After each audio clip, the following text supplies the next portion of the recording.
વલ્લભના લાડીલા વૈષ્ણવો, જય શ્રી કૃષ્ણ. હું મન આતુરી હૃદયની આતુરતાપૂર્વક આપ સર્વેનું આજના આ અલૌકિક સત્સંગમાં હાર્દિક સ્વાગત કરું છું. આપણે બધા જ જાણીએ છીએ કે શ્રી ઠાકોરજીને ગાય ખૂબ જ પ્રિય છે. તો આજે આપણે ગૌસેવા કરવાથી આપણા જીવનમાં શું ચમત્કાર થાય છે તેના સત્ય પ્રસંગો જોવાના છીએ. निवेदन: गायों की महिमा अपार है. प्राचीन से अर्वाचीन साहित्य तक तथा लोक जीवन में भी गो महिमा की परंपरा सर्वत्र व्याप्त है. इसीलिए प्राचीन काल में आज की अपेक्षा प्रायः सभी गो सेवा परायण थे और गायें बहुत अधिक थी, जिससे समग्र देश में गो जाति, गव्य पदार्थ, श्रेष्ठ अन्न, सुख, शांति एवं समृद्धि का बाहुल्य था. यह प्रसिद्ध है कि देश में दूध दही की नदियाँ बहती थी. वर्तमान कालक्रम से दुर्भाग्यवश आधुनिक सभ्यता के चाकचिक्य के कारण सात्विकता से विचलित मन वाले लोग गोभक्ति से दूर हो रहे हैं, जिससे गोवंश की भारी उपेक्षा होती जा रही है और गायों की संख्या नगण्य सो रह गई है. परिणामतः देश में दुख दारिद्र्य का विस्तार हो रहा है और लोगों में हिंसा, क्रोध, लोभ तथा विलासिता बढ़ती जा रही है. यही कारण है कि सर्वत्र अशांति भी व्याप्त होने लगी है. कल्याण में समय समय पर गो सेवा के दिव्य चमत्कारों का प्रकाशन होता आया है. उन्हीं में से कुछ विशेष उपयोगी सामग्री का संकलन कर लोक परोपकार की दृष्टि से प्रस्तुत लघु पुस्तिका प्रकाशित की जा रही है. इसके अध्ययन से लोगों की कुछ दृष्टि बदल सकती है, ऐसी आशा है. यदि ऐसा कुछ हुआ तो इसमें गो गोविंद का ही अनुग्रह मानना चाहिए. હવે આપણે સત્ય પ્રસંગો શરૂ કરવા જઈ રહ્યા છીએ. ગોરક્ષા સે આત્મરક્ષા, ગૌસેવા સે આત્મરક્ષા. गोरक्षा से आत्मरक्षा. मेरे पितामह श्री जतिराम जी को निम्नलिखित सच्ची घटना स्वयं उन सज्जन ने सुनाई थी. એટલે આ લેખના લેખક છે ડૉક્ટર મોહન. એમના પિતાશ્રીએ એમને આ વાત કરેલી છે જે સત્ય ઘટના છે. जो गोरक्षा करने के कारण फांसी से बचे थे, जहाँ तक हो सका मैंने उनके भावों की पूरी रक्षा करते हुए अपनी भाषा में इसे लिख दिया है.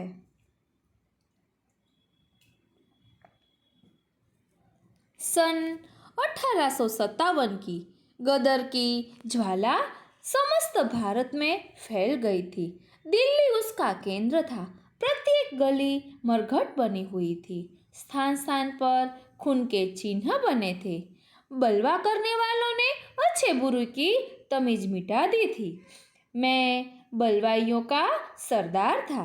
दिन भर लूटमार करने से शरीर थक गया था. हड्डियाँ चूर हो गई थी. भूख के मारे मेरा बुरा हाल था. हमारे जेबे और फौजी थैले माया से पटे पड़े थे, परंतु अन्न के लिए आते एक दूसरे से उलझ रही थी. हम सब के सब मुसलमान थे और अन्न के लिए तड़प रहे थे. बलवाइयों के डर से बाजार उजड़ा पड़ा था. घरों में ताले लगे थे. हम सब थक गए थे. एक चौक में इकट्ठे हो गए. हम कुल 5 थे. मैं उनका अगुआ था. अधिक ताकत लगाने से बहुत थक गया था. मैं चौक के एक कोने में चबूतरे के नुक्कड़ पर सुस्तने लगा और अपने साथियों से कहा कि आप लोग कहीं न कहीं से खाने का बंदोबस्त करें, नहीं तो मेरी जान निकलना ही चाहती है। सचमुच भूख से मेरे पेट में दर्द हो गया था, आंखों के आगे अंधेरा छा गया था। मेरी हालत देखकर मेरे सारथी तुरंत खाना लाने के लिए निकल पड़े। थोड़ी ही देर में मैंने देखा कि चारों के चारों एक मोटी ताजी गाय को घसीटते हुए लिए आ रहे थे। श्रीनाथ जी, पता नहीं वह बेचारी उन भूखे भेड़ियों के हाथों में कैसे पड़ गई थी। उसकी गर्दन में एक ने अपनी पगड़ी बांध दी थी और इससे पहले कि वे मेरी कोई राय लेते या मैं ही अपनी इच्छा से कुछ कहता कि उन्होंने चिल्लाती हुई गाय के चारों पैर बांधकर उसे जमीन पर गिरा दिया। ऐसे गदर के वक्त बलवाई मुसलमानों के हाथ से एक बेजुबान गाय को बचाने के लिए किसे फुर्सत थी। उस समय धर्म के ठेकेदार और गौरक्षा पर लंबे चौड़े लेक्चर झाड़ने वाले तथा बेईमान की कब्र की तरह निकली हुई तौंद पर हाथ फेर कर पैसे हजम करने वाले लोग दुम दबाए किसी बिल में घुसे पड़े थे और विपत्ति से छुटकारा पाने के लिए शायद मन ही मन भगवान से प्रार्थना कर रहे थे। गाय थक गई थी, उसकी आंखों से आंसू बह रहे थे श्रीनाथ जी, और मैं भूख से छटपटा रहा था। मेरा शरीर शिथिल हो गया था। गाय को देवता मानना और उसकी पूजा करना मेरे धर्म के विपरीत है, लेकिन उस बेगुनाह गाय को उन भेड़ियों से घिरी देखकर जो कुछ ही देर में उसे अपने पेट में डालने के लिए तैयार थे और अपनी संगीने तेज कर रहे थे, मेरी आत्मा कांप उठी। गाय गाभिन थी। उसे देखकर मुझे अपने देश में पड़ी हुई अपनी गर्भवती पत्नी की याद आई। मैं कांप गया। मैंने झट एक चाल चली, हिम्मत करके अपने जगह से उठा और साथियों के पास जाकर उनसे कहा, तुम देख नहीं रहे हो, भूख के मारे मेरी जान जाना चाहती है, मगर तुम लोग अभी तक अपने सरदार की उदरपूर्ति करने में असमर्थ ही दिख रहे हो। तुम लोग जाकर लकड़ियाँ और नमक ले आओ, तब तक बाकी काम मैं करता हूँ। गाय बंधी है, इसके लिए मैं अकेला ही बहुत हूँ। मैं भूख से बहुत घबरा गया हूँ, तुम लोग जल्दी जाओ। दुनिया को बनाने वाले मालिक की कृपा थी कि वे पहले लकड़ियाँ और नमक लाना भूल गए थे। अगर वे ये दोनों चीज़ें साथ में ही लाए होते तो मेरी यह तरकीब सफल न हो पाती, मगर मालिक ने मेरी लाज रख ली। मेरे साथी चले गए। अपने साथियों के जाते ही मैंने उस संगीन से जो गाय को भौंकने के लिए मियान से निकाली गई थी, उसके गले में बांधी हुई पगड़ी काट डाली और उसकी पीठ पर थपकी दी। पहले तो वह जोर लगाने पर भी नहीं उठ सकी। एक तो वह बुरी तरह थक गई थी, दूसरे मेरे कर्तव्य पर उसे विश्वास भी नहीं होता था। पर मेरे दोबारा पुचकारने पर वह उठकर खड़ी हो गई और अंगड़ाई लेकर दुम को बदन पर फिराया। फिर मेरी तरफ इस तरह देखने लगी जैसे कोई कह रहा हो कि तुम्हारे एहसान का बदला जरूर मिलेगा। वह क्षण भर में नजरों में से ओझल हो गई। मेरे साथी आए और मैं दम साधे धरती पर पड़ा था। उन्होंने मुझे हिलाया डुलाया और गाय के संबंध में पूछा। मैंने जवाब दिया, भूख की वजह से मुझे मूर्छा आ गई थी। गाय का मुझे कोई पता नहीं। मैं भूखा और उनकी टोली का सरदार था, इस कारण मेरी बात का उन्हें विश्वास हो गया। एक झक मारकर उन लोगों ने आटे की रोटी बनाई और वही खाकर पानी पिया गया। अब दूसरी बार गाय की तलाश करने की हिम्मत किसी में नहीं थी।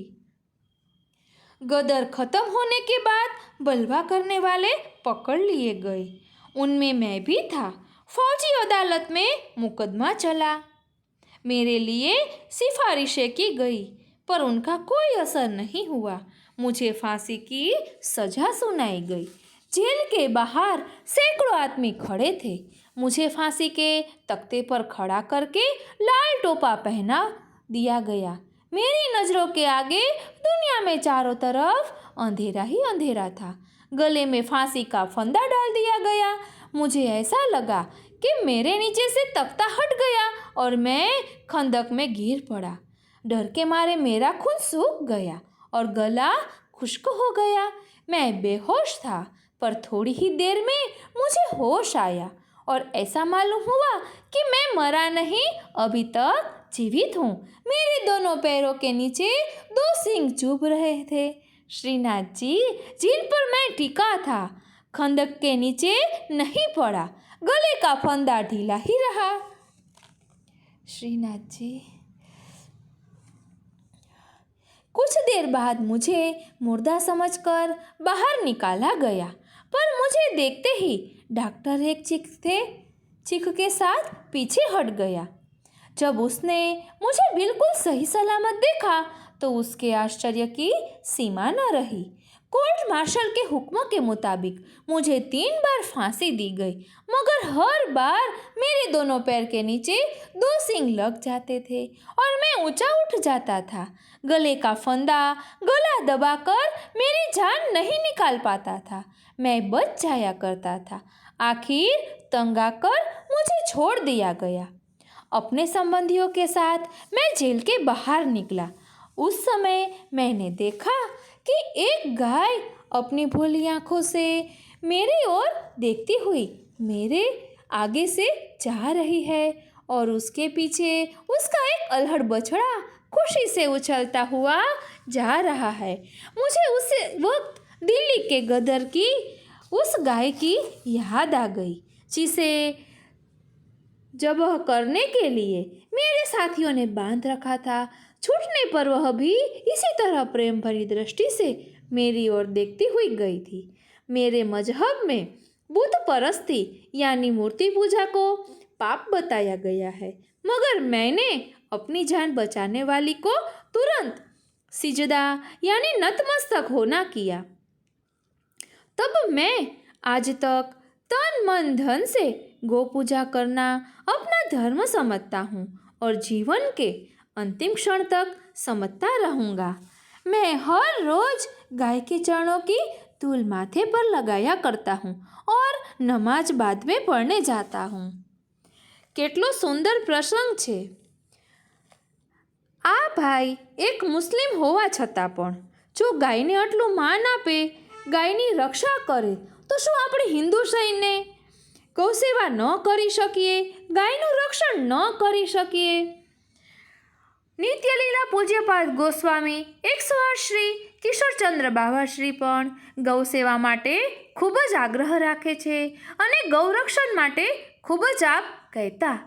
એમના પિતાશ્રી શ્રી પુરુષોત્તમલાલજી પણ આવી જ આજ્ઞા કરતા। તો શું આપણે આપણી આત્મા જાગૃત ન કરવી જોઈએ?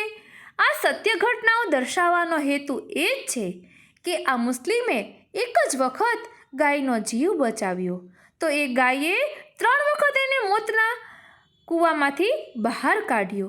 વિચાર કરો, ડગલે ને પગલે ઘણી જગ્યાએ આપણે જોતા હોઈએ છીએ કે ઘરના ફળિયામાં એટલે કે બહારના આંગણામાં ગાય બેઠી હોય તો ઘણા લાકડી મારીને ઉઠાડતા હોય છે। આ વસ્તુ તો મેં મારી નજરે જોયેલી છે અને એ માજીને મેં કહેલું પણ છે કે એ ફળિયામાં તમને શું નડે છે? બિચારી બેઠી છે તો શા માટે લાકડી મારો છો? તો કહે કે તે આંગણું બગાડે, પછી આંગણું ખરાબ થઈ જાય। વિચાર તો કરો કે એક આંગણા માટે થઈને કે ગાય આંગણું બગાડશે કે ગોબર કરશે તો એ ઉપાડવું પડશે। એના માટે થઈને આપણે ગાયને મારીએ તો આપણા હિન્દુત્વ પર કલંક કહેવાય।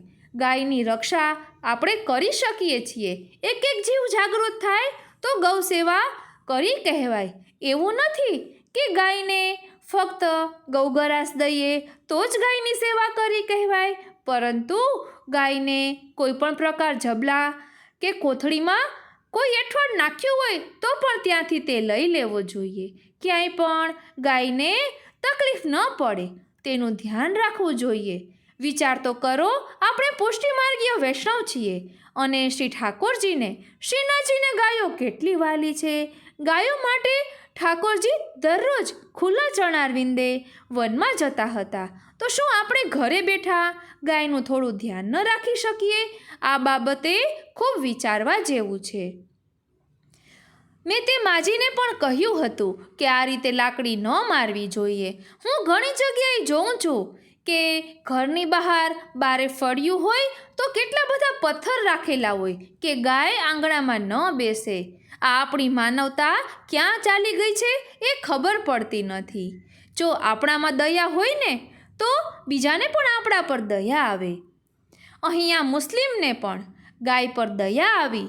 તેઓ મૂર્તિ પૂજામાં માનતા નથી, છતાં એને ગાયને બચાવી. તો આપણે તો હિન્દુ છીએ, તો શું આપણે હિન્દુ કહેવાવાને લાયક છીએ કે નહીં તેનો પણ વિચાર કરવો જોઈએ. મારા આ શબ્દ આકરા લાગતા હશે, પરંતુ આપણે આપણી આત્માને જાગૃત કરવી જોઈએ અને બને તેટલું ગાયનું ધ્યાન રાખવું જોઈએ. કેન્દ્રમાં શ્રીનાથજીને રાખીએ અને વિચાર કરીએ કે શું આપણે આ કાર્ય કરી રહ્યા છીએ તે ગાયના હિતમાં છે કે નહીં તે વિચારીને કરવું. માટે ક્યારેય પણ ગાયને મારવી નહીં. અને જો આંગણું એટલું બધું વાલું હોય અને ગાયને બેસવા ન દેવી હોય તો થોડુંક પાણી નાખી દેવાય, પરંતુ ગાયને મરાય નહીં. પાણી પણ ન નખાય, પરંતુ સમજતા નથી એના માટે આ ઉપાય કીધો કે થોડુંક પાણી નાખીને જતી કરાય, પરંતુ મરાય નહીં. મારી કહેલી વાત જો દુઃખ લાગી હોય તો ક્ષમા કરશો, પરંતુ આ કહેવું જરૂરી હતું. આવી આપણે ગૌ સેવાનો મહિમા રોજ અલગ અલગ પ્રસંગો જોવાના છીએ અને તે પણ બધી સત્ય ઘટના. માટે જરૂરથી જોડાયેલા રહેશો. અને જો આપને પણ એમ થતું હોય કે આ સાચી વાત છે તો જરૂરથી બીજા વૈષ્ણવોને શેર કરશો. જય શ્રી કૃષ્ણ.